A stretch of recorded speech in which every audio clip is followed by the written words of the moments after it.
Hi అండి, అందరూ ఎలా ఉన్నారు? అందరూ బాగున్నారా? నేనైతే చాలా బాగున్నాను. అన్నుడేకి మీకు గాని స్వాగతం. ఈరోజు పాలు పోసుకొని పొట్లకాయ ఏ విధంగా తయారు చేసుకోవాలని చూపించబోతున్నాను. అలాగే కొంచెం ఆయిల్ వేసుకొని వేడి అయిన తర్వాత కొంచెం ఆవాలు, కొంచెం 2 ఎండుమిరపకాయలు వేసుకోండి, సరిపోతుంది. అలాగే ఇది కొంచెం వేగిన తర్వాత మనకు కావాల్సిన పోపు దినుసులన్నీ వేసుకోవచ్చు. ఇవి కొంచెం చిటపటలాడేంత వరకు ఉంచుకోవాలి. ఇది ఆయిల్ కొంచెం తక్కువగా ఉన్నప్పుడు అలాగే కొంచెము మినపప్పు వేసుకుంటున్నాను, అలాగే కొంచెం పచ్చిశనగపప్పు వేసుకుంటున్నాను. ఈ విధంగా వేసేసుకోండి. ఇవి కాస్త వేగిన తర్వాత మనం ఏం చేయాలంటే ఒక ఉల్లిపాయ, మీడియం సైజు కట్ చేసుకున్న ఉల్లిపాయ అనేది వేసేసుకోండి. ఈ విధంగా ఈ ఉల్లిపాయ ఇంత అయితే సరిపోతుందండి, ఎక్కువ ఉల్లిపాయ అనేది అవసరం లేకుండా ఉంటుంది. ఈ విధంగా ఇది బాగా వేగాల్సిన అవసరం లేదండి.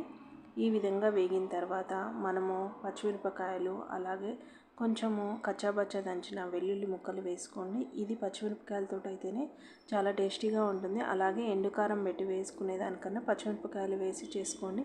ఇది అనేది సూపర్ టేస్టీగా ఉంటుందండి. ఈ విధంగా చేసుకోండి. దీని వాసన నచ్చినా నచ్చకపోయినా ఇది హెల్త్కి చాలా మంచిది. అలాగే కొంచెం పసుపు వేసుకోండి.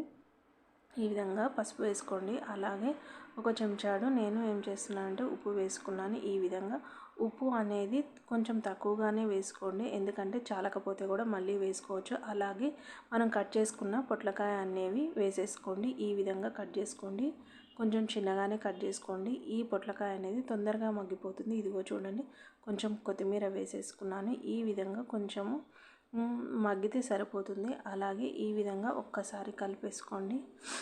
ఇది అనేది చాలా బాగుంటుందండి. ఇది హెల్త్ కూడా చాలా మంచిది. దీని వాసన నచ్చినా నచ్చకపోయినా కానీ మనము అప్పుడప్పుడు తింటూ ఉండాలండి. అలాగే ఈ విధంగా వేగిన తర్వాత మనం కొన్ని పాలు పోసుకోవాలండి. అంటే ఒక పెద్ద గ్లాసు ఉంటుంది కదా, ఆ పెద్ద గ్లాసు నిండా పాలు పోసుకోండి. పాలు అనేవి ఏమి విరగవండి, కొంచెం కాచి చల్లార్చిన పాలు పోసేసుకోండి. మరీ పాలు చల్లగా లేకుండా కొంచెము వేడిగా ఉండేటట్లే చూసుకొని పోసుకోండి. ఇది అప్పుడే కలపకుండా 1 నిమిషమైనా 2 నిమిషాలైనా ఈ విధంగా ఉన్న తర్వాత ఇప్పుడు కలిపేసుకోండి. ఈ విధంగా కలిపేసుకుంటే పాలలో అనేది పొట్లకాయ అనేది వేగిపోతూ ఉంటుందండి. ఇదిగో చూడండి, ఈ విధంగా వేగిన తర్వాత మళ్ళీ ఒక్కొక్కసారి కలుపుకోండి. ఇది అనేది చాలా హెల్తీగా ఉంటుంది, అలాగే చాలా టేస్టీగా ఉంటుంది. ఈ విధంగా ఉడికితే సరిపోతుంది కదా. అలాగే కొంచెం కొత్తిమీర అనేది పైన చిలకరించుకోండి. ఈ విధంగా చిలకరించుకోండి.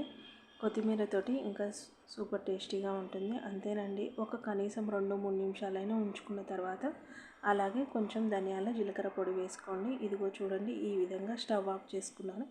ఈ విధంగా ఎంతో టేస్టీగా అండ్ ఎంతో హెల్తీగా అప్పుడప్పుడు పిల్లలు చేసి పెట్టండి. ఈ వాసన నచ్చకపోయినా సరే చేసి పెట్టుకొని తినేసేయండి. అలాగే నచ్చితే లైక్ చేయండి, షేర్ చేయండి, సబ్స్క్రైబ్ చేసుకోండి. పక్కనే బెల్ ఉంటుంది, గంట కొట్టేసేయండి. Have a nice day. Bye bye, Tata.